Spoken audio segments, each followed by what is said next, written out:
Saludos Tolkientachis, en este vídeo vamos a hablar de la vida y obras de Ar-Pharazôn, el más poderoso y último de los reyes de Númenor. Su nombre Pharazôn significa dorado en adunaico y deriva de la palabra Pharad, que significa oro. Recordemos que los reyes númenorianos tenían sobre todo, a medida que avanzan los años, nombres en Quenya, con la partícula Tar, y nombres en adunaico con la partícula Ar. Ar-Pharazôn también se le llama Tar-Kalion, en nombramiento Quenya. En versiones anteriores, Ar-Pharazôn fue nombrado Angor, que posteriormente pasó a Tar-Kalion y Tar-Kalion, todo junto, y quizás Tar-Kulu. Ar-Pharazôn nació en el año 3118 de la Segunda Edad, era hijo de Himilcad y nieto del rey Ar-Himilthor, por lo tanto era sobrino del rey Tar-Palantir. Fue un señor de gran poder en Arda, llegándose a nombrar rey de todo en oposición con Sauron. En esta época, el poder de Númenor se había visto acrecentado gracias a su expansionismo colonial. En la Tierra Media, previa a su nombramiento como rey, tenemos que destacar que Ar-Pharazôn no era el heredero legítimo, y este usurpó el trono a la legítima reina Tarmiriel, de la cual tenéis ya un vídeo desde su punto de vista. Pero cuando el rey murió, Pharazôn, hijo de Himilcad, quien también había muerto, la desposó contrariando la voluntad del rey y también la ley de Númenor, pues ella era hija del hermano de su padre, entonces tomó el cetro y adoptó el título de Ar-Pharazôn, Tar-Kalion, y Miriel fue llamada Ar-Zimrafel.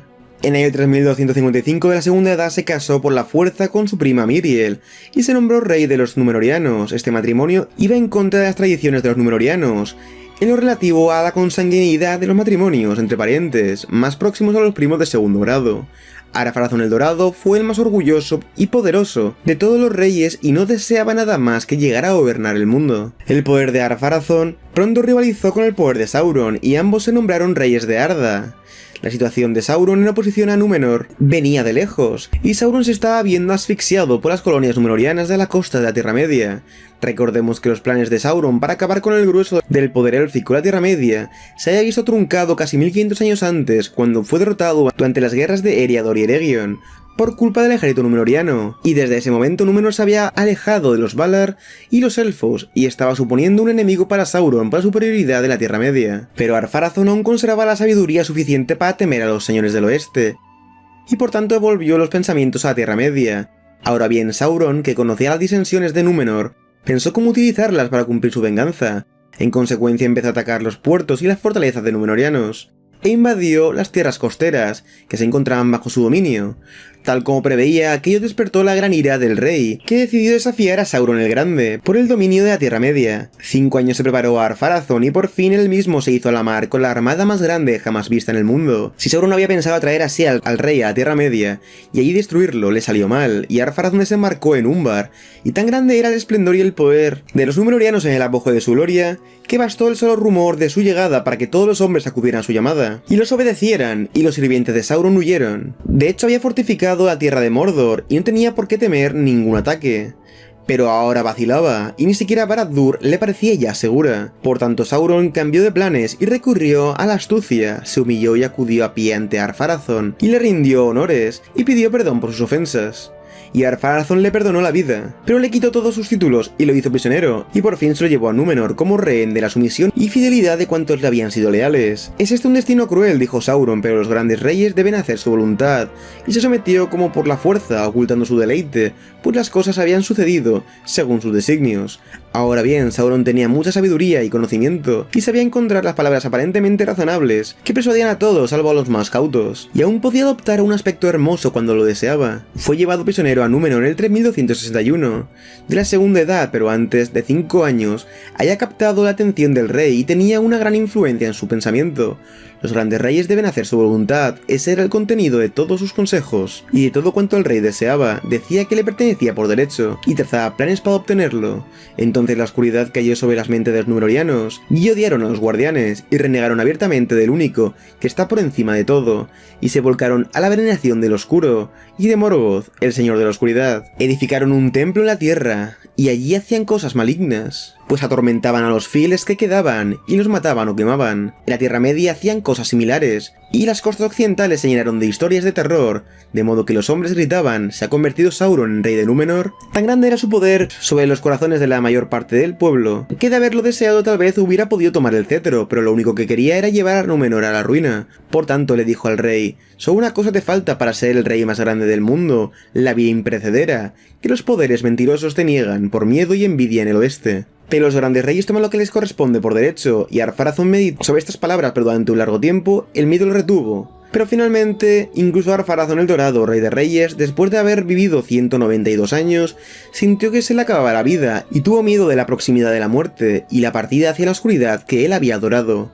Por tanto, empezó a preparar una gran armada para atacar Valinor, que superara la que había utilizado para tomar Umbar, como un gran galeón de Númenor superaba la barca de un pescador. Ar-Pharazôn no había sabido ver los oscuros propósitos de Sauron, cegado por la locura del orgullo. Y Sauron le mintió al rey diciéndole que la vida sempiterna sería de quien se apoderase de la tierra imperecedera, y que la prohibición había sido impuesta solo para impedir que los reyes de los hombres superaran a los Valar. Pero seguían afirmando que los grandes reyes toman lo que les pertenece por derecho. Sauron habló con palabras nocivas contra los Valar de Aman, para dirigirlas ya algo tendentes mentes al odio y al miedo de muchos númenorianos contra los señores de Occidente. Con el fin de destruir el poder de Númenor desde dentro, Ar-Pharazôn pasó a formar parte de la causa de Sauron, y se unió al bando de Morgoth, llegando a venerar al Valar caído. Los viejos cultos de amor por los Valar y veneración a Eru fue duramente perseguido, y el acceso a la montaña sagrada, el Meneltarma, fue restringido y su ascenso fue considerado delito. El árbol blanco de Númenor, Nimloth, un símbolo de antigua amistad de hombres con elfos y los Valar, fue talado durante este reinado por consejo de Sauron. Ar-Pharazôn no estaba del todo seguro, pues cortarlo daría cumplimiento a la profecía del fin del linaje de los reyes que había tenido Tar-Palantir, pero finalmente la deriva fue total, la ruptura era insalvable y el árbol fue talado. Finalmente Sauron había logrado su objetivo y quiso dirigir de manera activa a los hombres contra los Valar. Con el poder que ejercía sobre el rey, Sauron consiguió que Pharazôn dirigiera sus barcos contra las tierras imperecederas. Los númenorianos tenían amplísimas tierras y territorios a los que avanzar, pero nunca debían dirigir sus barcos hacia el oeste. Pharazôn estaba convencido, gracias a Sauron, de que los Valar tenían miedo de los hombres, y que su poder superaba el de estos. En el 3319 de la Segunda Edad, la gran armada de Ar-Pharazôn dirigida por él, se dirigió a invadir Aman. Ar-Pharazôn fue capaz de poner pies en la tierra firme, pero posteriormente vio como el castigo de Ilúvatar caía sobre sus barcos, y ninguno de los hombres que partieron pudo regresar a Númenor. Igualmente, aunque hubieran sobrevivido, no hubieran sido capaces de regresar a su hogar, pues Ilúvatar también castigó a la isla, y los mares se tragaron Númenor. De este modo, Ar-Pharazôn, rey de la Tierra de las Estrellas, se convirtió en el tirano más poderoso del mundo desde el reinado de Morgoth, aunque Sauron era en verdad quien gobernaba todas las cosas escondido detrás del trono. En este periodo, antes del ataque, a atardecer venían a veces del oeste una gran nube que parecía un águila, con los extremos de las alas extendidas hacia el norte y el sur, y asomaba lentamente ocultando la puesta del sol. Y entonces Númenor se sumía en la más negra de las noches, y algunas de las águilas llevaban relámpagos bajo las alas, y el trono resonaba entre el mar y las nubes. Entonces los hombres sentían miedo. «¡Mirad las águilas de los señores de Occidente!», exclamaban. Las águilas de Manwë vuelan sobre Númenor, y caían de bruces. Entonces algunos se arrepentían por una temporada, pero a otros se les endurecía el corazón, y alzaban los puños al cielo diciendo: «Los señores de Occidente nos desafían, son ellos los que dan el primer golpe, el próximo lo daremos nosotros». Estas palabras las pronunciaba el rey, pero habían sido concebidas por Sauron. Pues bien, los relámpagos se hicieron cada vez más frecuentes, y mataban a los hombres en las colinas, y en los campos y las calles de la ciudad, y un rayo ardiente cayó sobre la cúpula del templo, la partió y la coronó de llamas, pero el templo mismo quedó intacto. Erguido sobre la cúpula, Sauron desafió al rayo, y el rayo no lo hirió, y entonces los hombres lo llamaron Dios, e hicieron todo lo que él quería. Fue así que apenas prestaban atención al último portento, porque la tierra se estremeció y un rugido como de trueno subterráneo se mezcló con los bramidos del mar, y salió humo de la cima del Meneltarma, y Ar-Pharazôn se apresuró a preparar sus armamentos. En este tiempo las flotas de los númenorianos oscurecían el mar hacia el occidente de la tierra. Parecían un archipiélago de 1000 islas, los mástiles eran como un bosque sobre las montañas, y las velas como una nube amenazadora, y los estandartes eran negros y dorados, y todas las cosas aguardaban en el mundo de Ar-Pharazôn, y Sauron se retiró al círculo central del templo, y los hombres le llevaban las víctimas para ser quemadas. Entonces las águilas de los señores de Occidente llegaron desde donde muere el día, en formación de combate, avanzando en una línea cuyo extremo disminuía hasta borrarse a lo lejos, y al acercarse dominaban el cielo, extendiendo las alas cada vez más amplias. pero el occidente ardía rojo detrás, y ellas resplandecían por debajo como si estuvieran inflamadas por una llama de ira que iluminaba toda Númenor. Entonces Ar-Pharazôn se hizo a la mar con su poderosa barca, Alcarondas, Castillo del Mar. Y Ar-Pharazôn se puso el traje de ceremonias y la corona, mandó que izaran el estandarte y dio la señal de levar anclas. Y en ese momento las trompetas de Númenor cubrieron el sonido del trueno. Las flotas de los númenorianos avanzaron entonces contra la amenaza de Occidente, y había escaso viento, pero tenían muchos remos, y muchos esclavos que remaban bajo el látigo. El sol se puso, y un gran silencio sobrevino. La oscuridad descendió sobre la tierra, y el mar estaba inmóvil. Mientras el mundo aguardaba lo que había de acaecer, lentamente lo que vigilaba en el puerto fueron perdiendo de vista las flotas, y las luces de las naves se debilitaron, y se las tragó la noche. Y por la mañana habían desaparecido, y quebrantaron la prohibición de los Valar, y navegaron por mares vedados, avanzando con intención de guerra contra los inmortales, para arrancarles una vida perdurable en los ciclos del mundo. Pero las flotas de Ar-Pharazôn llegaron de alta mar y rodearon a Balón, y toda la isla de Eressëa, y los Eslas se lamentaron porque la nube de los númenorianos cubrió la luz del sol poniente. Y por último Ar-Pharazôn llegó al reino bendecido de Aman, y las costas de Valinor. Todo estaba todavía en silencio, y el lago pendía de un hilo porque Ar-Pharazôn titubeó en ese momento, y estuvo a punto de volverse. Contempló receloso las costas silenciosas y vio resplandecer el Taniquetil, más blanco que la nieve, más frío que la muerte, tranquilo, inmutable, terrible, como la sombra de la luz de Ilúvatar. Pero el orgullo pudo más, y Ar-Pharazôn abandonó por fin el barco y puso pie en la costa y reclamó esa tierra como suya, si nadie se oponía por la fuerza de las armas, y una hueste de númenorianos acampó cerca de Tuna, de donde todos los Eldar habían huido. Entonces Manwë invocó a Ilúvatar, y durante ese tiempo los Valar ya no gobernaron Arda, pero Ilúvatar mostró su poder, y cambió la forma del mundo, y un enorme abismo se abrió en el mar entre Númenor y las tierras inmortales, y las aguas se precipitaron por él, y el ruido y los vapores de las cataratas subieron al cielo, y el mundo se sacudió, y todas las flotas de los númenorianos se hundieron en la cima, y se ahogaron y fueron tragadas para siempre. Pero Ar-Pharazôn el rey y los guerreros mortales que habían desembarcado en las tierras de Aman quedaron sepultados bajo el derrumbe de las colinas. Se dice que allí yacen en la caverna de los olvidados, y que allí estarán hasta la última batalla del día del juicio.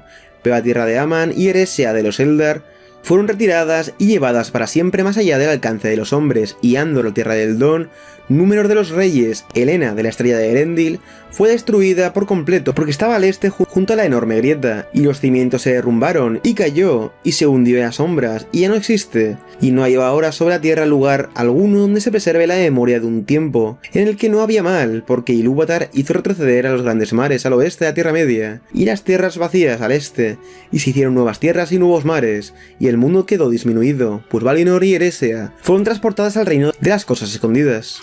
En una hora que los hombres no previeron, se consumió este destino, el 39º día después de la desaparición de las flotas. Entonces un fuego súbito irrumpió desde el Meneltarma, y sopló un viento poderoso, y hubo un tumulto en la tierra, y el cielo giró, y las tierras se deslizaron, y Númenor se hundió en el mar, junto con niños y mujeres y orgullosas señoras, y los jardines y recintos, y torres, y las tumbas y tesoros, y las joyas y telas, y cosas pintadas y talladas, y la risa, y la alegría, y la música, y la sabiduría, y la ciencia de Númenor se desvanecieron para siempre. Y por último, la ola creciente verde y iria, y coronada de espuma, arrebató a la reina Tarmiriel, más hermosa que las perlas, la plata y el marfil.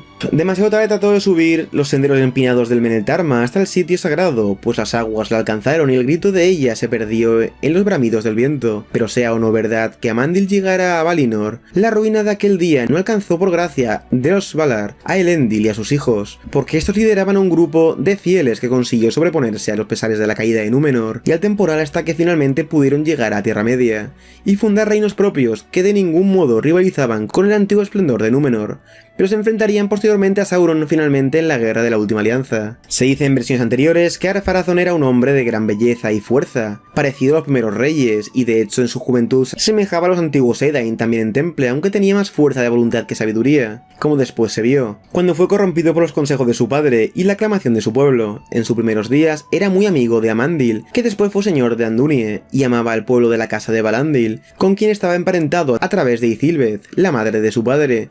Era huésped suyo con frecuencia, y también los visitaba Thimrahil, su prima, hija de Izinaldun, que después fue el rey Tar-Palantir.